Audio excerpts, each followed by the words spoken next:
They had a litany of crimes that they were wanting to commit.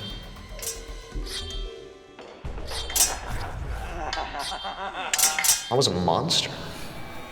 There's nothing that compares to this, just in terms of the sheer brutality. They were indulging their fantasy. I was under the impression that friendship is more important than anything else, even the lives of others.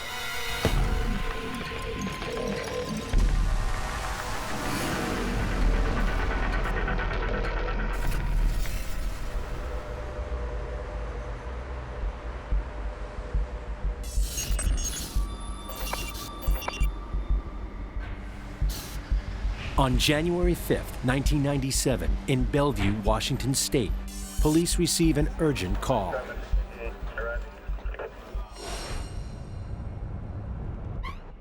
Two young boys on their bicycles drove through this path. They discovered the human body. When investigators arrive at the scene, they find a young woman with a rope around her neck. One assumption was made that the person could have committed suicide by hanging. Then the rope broke and she fell to the ground. But it's soon evident she's been murdered. The rope had been tied with 2 knots, securing the rope around her neck. That would indicate that the killer wanted to make sure that she would not survive. A search turns up several cigarette butts. Detectives also get a name. After the body was located, it was identified through a checkbook that was found in the back pocket of her jeans. Determined it to be a Kimberly Wilson of an address approximately 4 to 5 blocks from this location. Radio David 31. I'm proceeding on 121st Avenue Southeast, the Wilson residence, to make a death notification.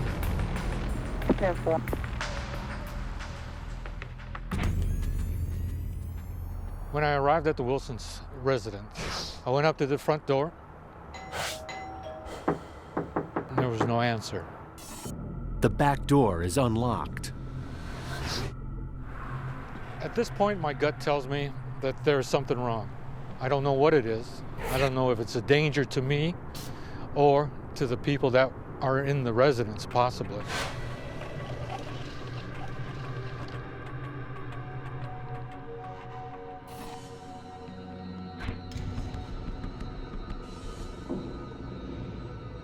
I called out so that anyone in the house would know that I was there. There was no answer.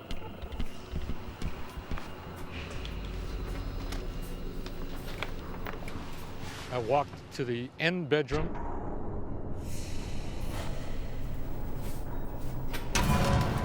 In the doorway, I discovered the body.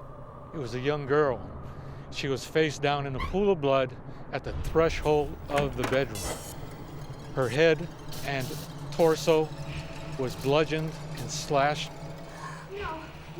probably by a knife of some sort. Please, no. There's quite a bit of blood spattered throughout the walls and the door where she was lying. I didn't know if that murderous suspect was still in the home and possibly ready to attack me. No, please, no. But I had to keep my wits about me and was prepared to take a life if a suspect were there.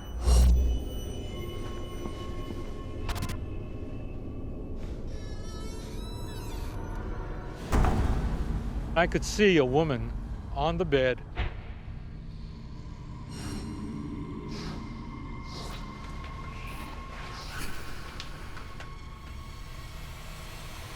Bludgeoned, her head mutilated, blood spatter all over the wall and the headboard of the bed.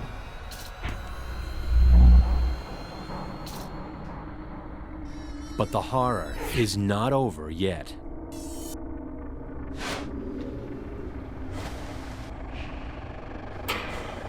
There was a male lying in a huge pool of blood at the foot of the bed, clothed only in a t-shirt. An unbelievable shoe print mark in blood on the back of the t-shirt. and some shoe prints from the puddle of blood on the carpet. 3 people lay slaughtered in their own home, with a 4th at the park. Police officers very rarely come upon dead bodies. Locating the bodies, for me, was a traumatic incident. A detailed forensic search gets underway. We found a cut-up black t-shirt that had the front section cut out of it. Electrical items are missing, as only cut power cords remain. This might lead one to believe that it was a burglary. And the burglary might have gone bad. The family had endured frenzied attacks. It was evident from the scene and from the bodies that the objective of these murders was the act of killing itself. Police find numerous bloody footprints and other forensic evidence which could reveal the killer's DNA. The autopsy reports confirm the victims as Bill and Rose Wilson and their 17-year-old daughter, Julia. All 3 died from extreme blunt force trauma and multiple stab wounds. I'd describe the killers as severely psychologically disturbed with the extreme amount of rage given the number of people that were killed. The pathologist reveals Rose Wilson was attacked in her sleep and repeatedly stabbed even after she was already dead. It was clear that she hadn't been moving at the time, that there was no motive other than the killer's effort to experience plunging that knife into that woman. Bill Wilson had also been repeatedly clubbed and stabbed. A piece of the suspect's knife, the tip, was found embedded in his skull.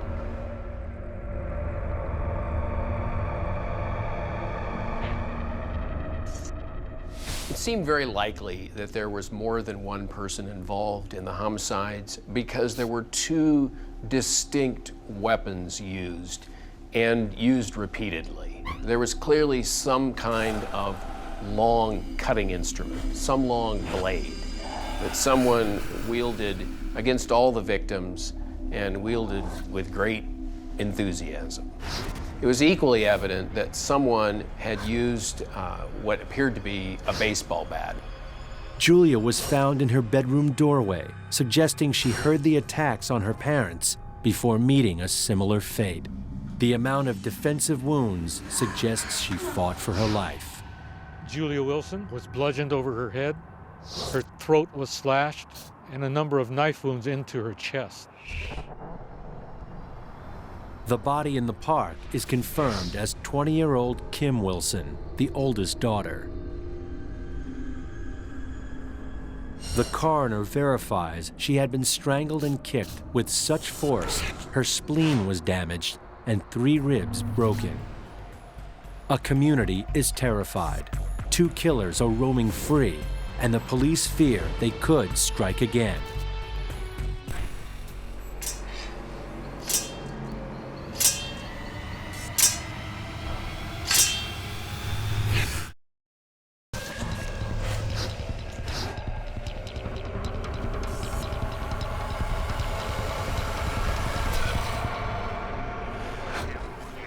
In January 1997, Bellevue police are investigating the brutal slaying of the Wilson family.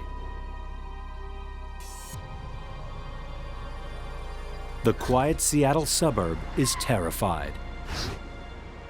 Quadruple murders are extremely rare, but they're even rarer in this part of the world. So I think the entire community was in shock and frightened. And I think it affected people very deeply. The ferocity of the attacks baffles police.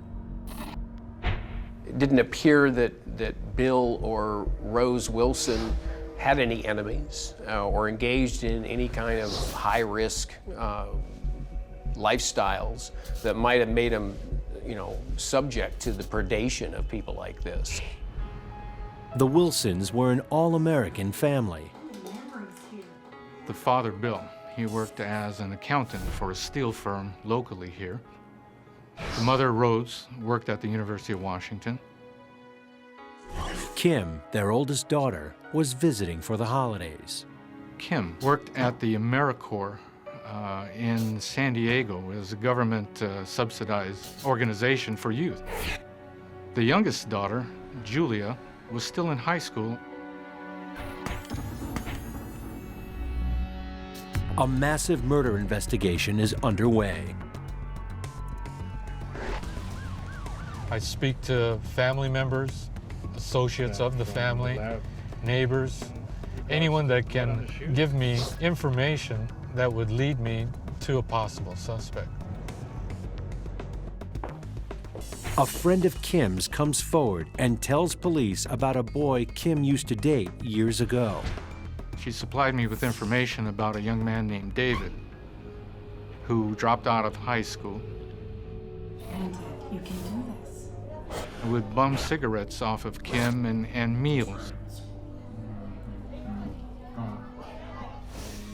The friend says David Anderson owed Kim money. She began to keep a tally of the amount of money that he owed her and began to become more assertive about suggesting to him that he needed to pay it back. The woman also tells police about David's friend, Alex Baranni.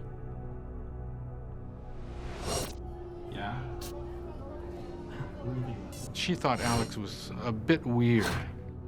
Alex kind of had like a Seattle grunge look, you know, greasy hair, kind of darker clothes, not clean shaven, kind of dirty. He was always real quiet, never really said a lot. And when he did, it was either inappropriate or it didn't have much meaning. He was David's constant companion. We heard also that Alex Baranni and David Anderson were sort of engaged in sword play and sword collection. And our attention focused very quickly on those two. David Anderson was born on March 2nd, 1979, one of 4 boys. He grew up in Bellevue, Washington. His father was a security systems manager, and he had a stay-at-home mom. There were rumors among the kids that we interviewed that he had a very difficult relationship with his father.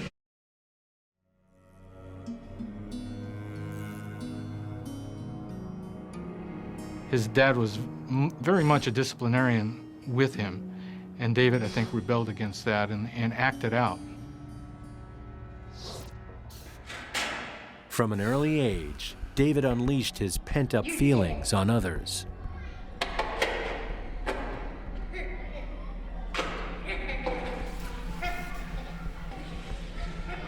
A bully is generally related to someone that has a great deal of insecurity. David expressed his anger through devaluing and rejecting other people before they could reject him. But to some, he showed a friendlier face. I never noticed David being unusually aggressive or violent. You know, David was kind of a pretty boy. I think I can think of at least 3 or 4 girls that he had been with that I can think back and think, you know, he had more girlfriends than I had. Anderson was an attractive young man. He had a wide circle of friends. He was apparently admired by a number of his peers. I think David's personality typology was narcissistic. These people generally are somewhat grandiose and fun to be around and draw other people to them, attract people to them.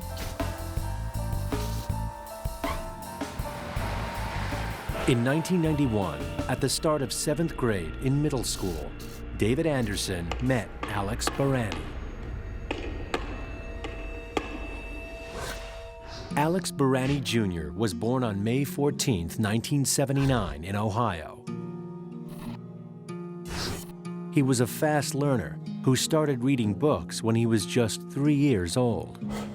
He was a very bright kid, a very intelligent, engaging individual.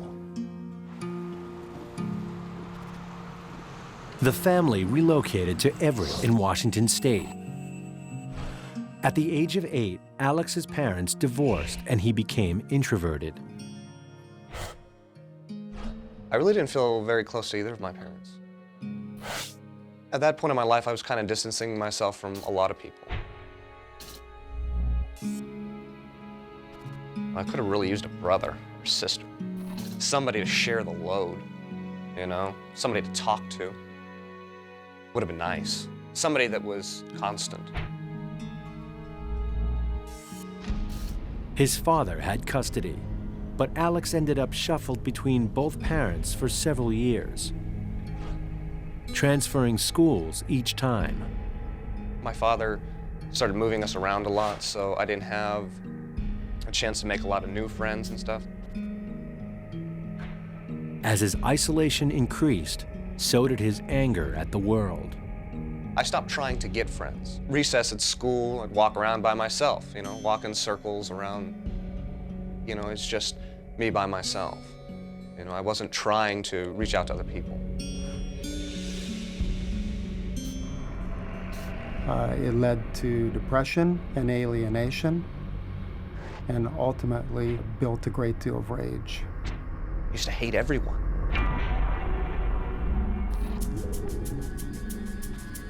After David and Alex met in 7th grade, they became more than just good pals.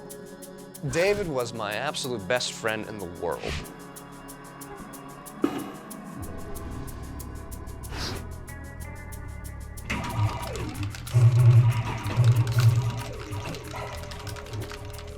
I loved him like a brother, you know, and I would do anything for him. He was the person that I felt understood me. There's no question that when the two of them got together, they empowered each other. Together, they intend to shock the world. I wanted to do something that was inconceivable to a normal person.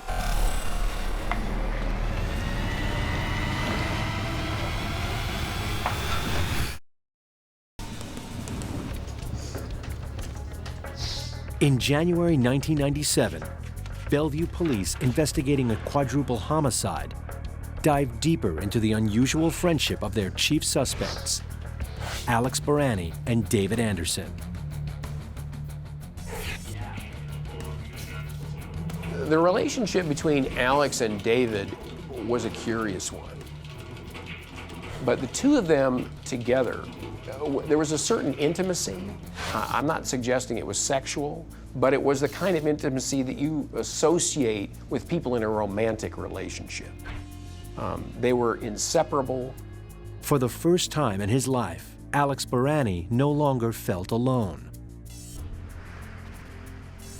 A person that feels so alone and so separated from society, when they find that one person that they really understand and that they believe really understands them, it's solid gold. You can't just give it up. Yeah. I think Alex saw David as someone who was probably a little bit cooler than he was, someone who was a little bit more popular. So I think he really looked up to David and that kind of role model figure. In 1995, Alex and David dropped out of school. Rebels without a cause. I think high school was a difficult time for both David and Alex of just not fitting in with the mainstream. They both were 17 years old. They pretty much were just lost juvenile delinquents. They both had no direction in their life, had no good relationships with either of their families. They both worked construction jobs and hung around with their own unique group of friends. I'd hate to describe myself as a goth kid, but I pretty much was, yeah. I started seeking out more of a kind of a counterculture thing. You know, I got involved with wearing all black in high school, Thought about depressing thoughts a lot. You know, I was very angry most of the time, but I didn't go out looking for fights. Never attacked anyone for no reason. David and Alex fought fantasy battles in the park.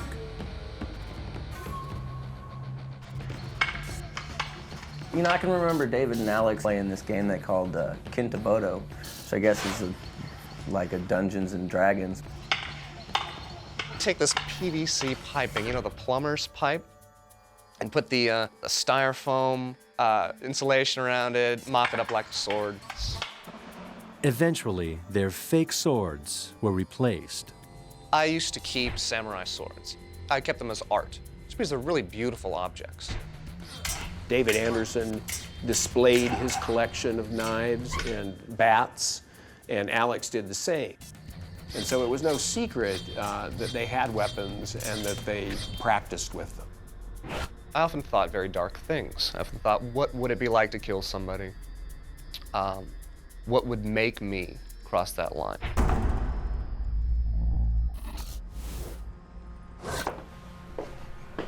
Investigators learned from the teenagers' friends that they talked openly about murder. David brought up the idea of murder before Alex. You ever thought about, like, murdering somebody? I think it was brought up in the gauge of being a fantasy at first. David would expound on a list that he devised of people he wanted to kill. His friends were sitting around, they would talk about it, they would add names, who they hated, who he hated. So meet there. How should we kill? David's former girlfriend, Kim Wilson, was shocked to find her name on their death list, although she didn't think they were serious. She confronted both David and Alex about it. I don't think that she ever realized or understood that her life was in real jeopardy. On January 9th, a few days after the Wilsons' bodies were discovered, police visit Alex to question him about his whereabouts that night. He indicated that he was home all that night with David Anderson. They were playing video games. His alibi quickly falls apart. Another renter in that home indicated that Alex had left sometime around 11 o'clock with David Anderson. This essentially put a conflict in Alex Baranni's alibi. They came in and asked me if I would give another interview down at the station. I was kind of worried, but at the same time, I really didn't think that they were going to arrest me. I was definitely egotistical enough to think that way. But then again, I realized that they knew I was lying. At that point, I just felt like, well, if they know, then what's the point of trying to hide it?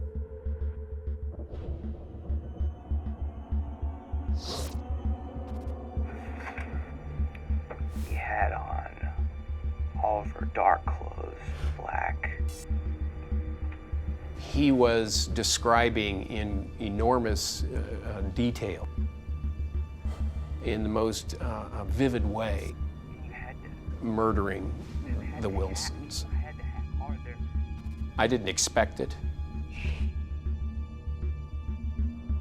He was in an exhilarated state. You know, just time, I couldn't stop thinking, like... He was aroused by what he'd done and what he'd planned so long to do. When I realized I was strangling her, I remember seeing her face turn blue and I couldn't stop. He spoke of stabbing the mother in her temple as she lay in the bed. The more I did it.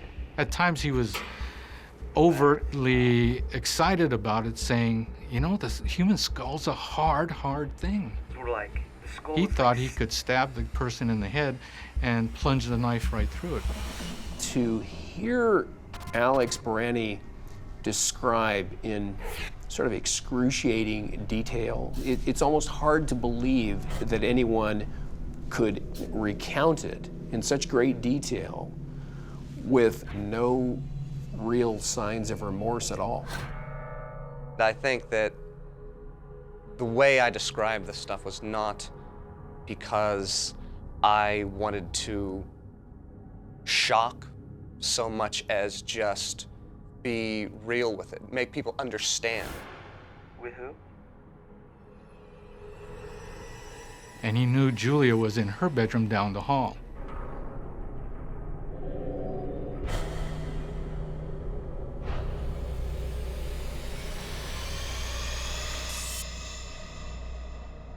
I definitely was not in the moment. I was almost like a zombie, sleepwalking through it. After killing the girl in the park, I was so absolutely numb that I could have done anything at that point.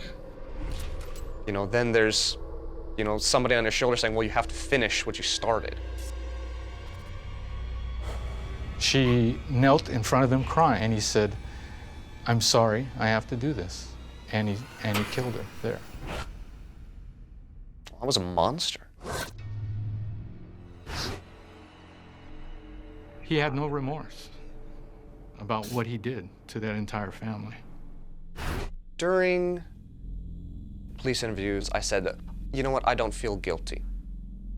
And that wasn't true. I did immediately realize that I'd done something very wrong. House. Why did you go to the house? His candid confession surprises investigators. He said that he had been feeling, and I quote him, as if he were in a rut. He wanted to experience something transcendent. He wanted to experience something that was extraordinary. The one thing Alex won't talk about is who was with him that night. Spent an awfully long time in interrogation, making up lies to protect others, taking the full blame. Imagine a 17-year-old kid walking into a police interrogation and saying, you know what, I did everything, which is exactly what I said. He would not confess to David being involved with him in this murder. I was under the impression that friendship is more important than anything else, even the lives of others. Alex is charged with all 4 murders. Investigators bring David Anderson in for questioning. David Anderson was a very, very calculating, cunning individual. I knew in my heart that David Anderson was involved in this murder somehow. I just didn't have enough evidence to prove it.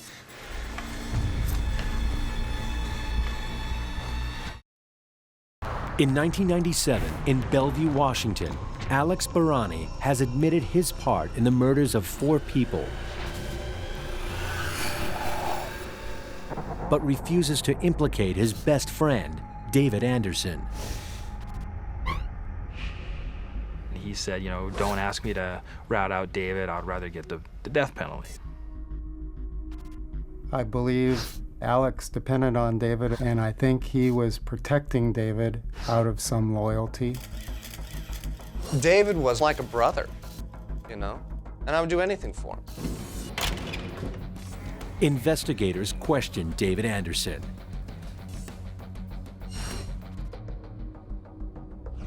He claims he was playing video games with Alex that night and had nothing to do with the murders. That's all I'm saying. David Anderson said very little. David was told that Alex had confessed, and it made no difference to him. He seemed to me to be very relaxed, somewhat nonchalant about everything, and this is a murder investigation, which I thought was odd. With no evidence linking him to the crime, detectives make a tough decision. We had to release him. I believe he thought he had outsmarted us. Listen, I don't have anything on me.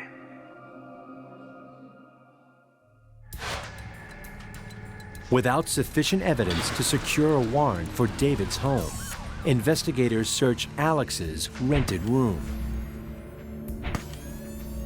The evidence we found in Alex Baranni's room was a VCR that was taken from the Wilsons' house.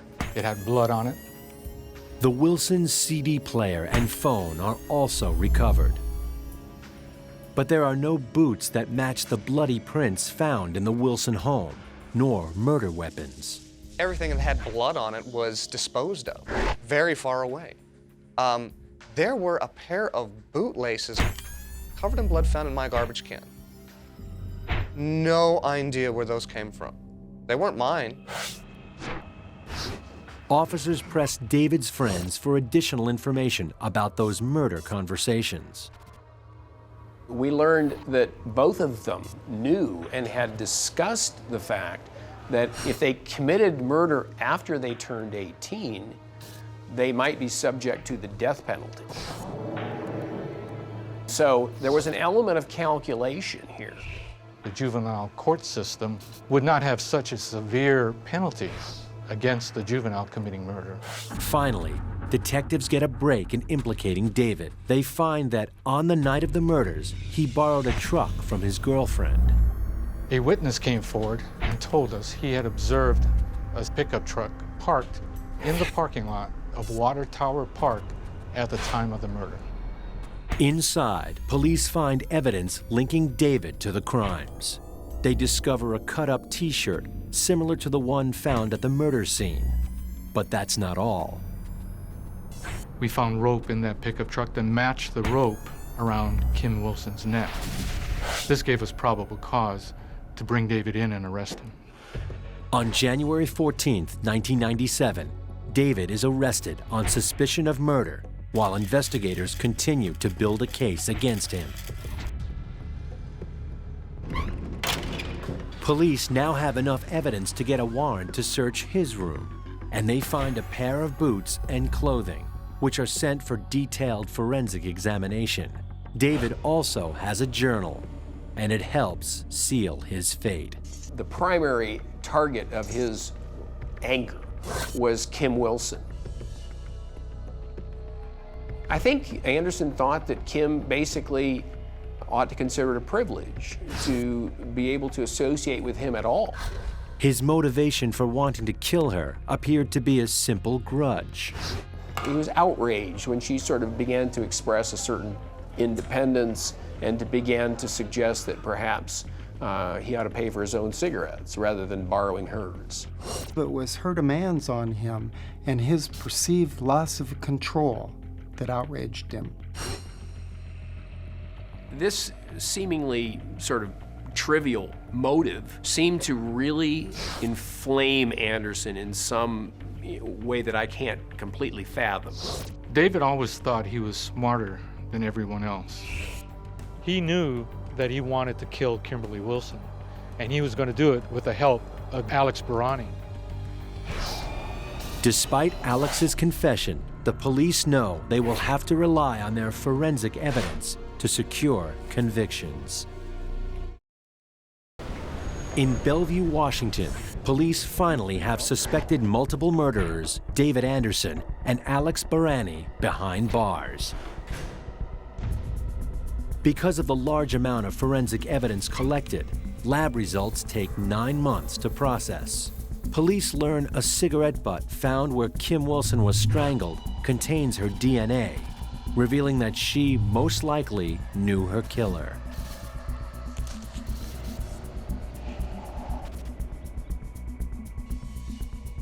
It was quite clear that Kim had voluntarily rendezvoused with someone that she knew and had smoked a cigarette with him. Kim Wilson did not like Alex Baranni and made no secret of that. I'd only met her a couple times. I barely knew her name, really. Investigators believe David picked Kim up that night and brought her to the park, where Alex was waiting. Stop acting like my parent. Yeah. You think this is funny? I'm on the right track, all right?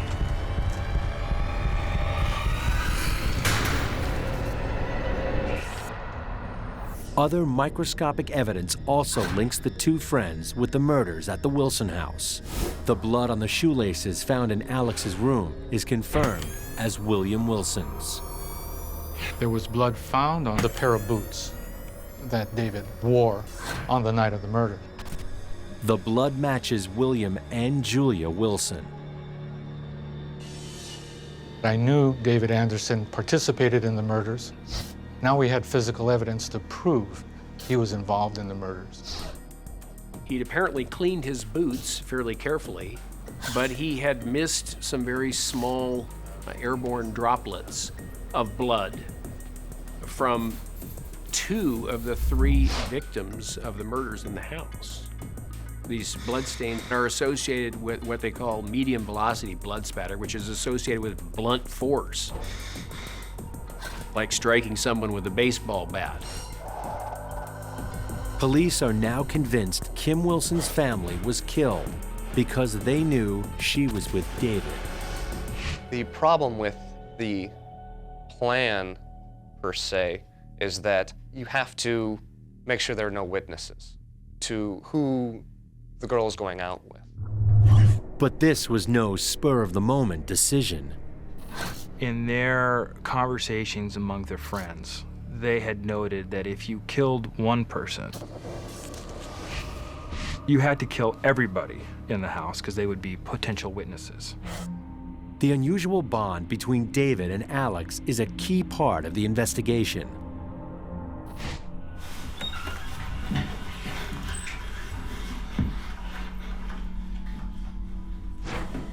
David controlled the relationship with Alex.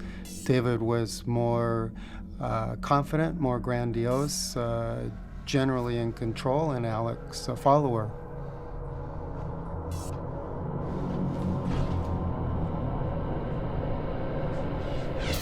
I think their rage together became synergistic.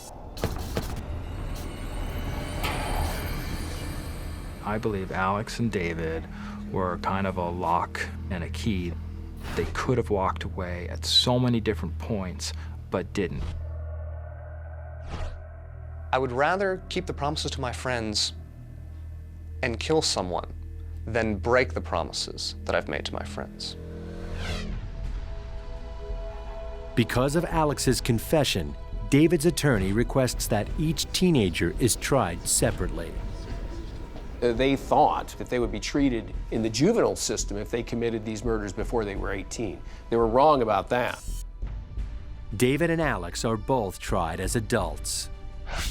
On October 12, 1998, Alex Baranni pleads not guilty to 4 counts of aggravated first-degree murder, claiming diminished mental capacity. The gist of his mental defense was that he was really not responsible because he was under the influence of this other sort of charismatic, evil person, David Anderson. Wasn't my idea.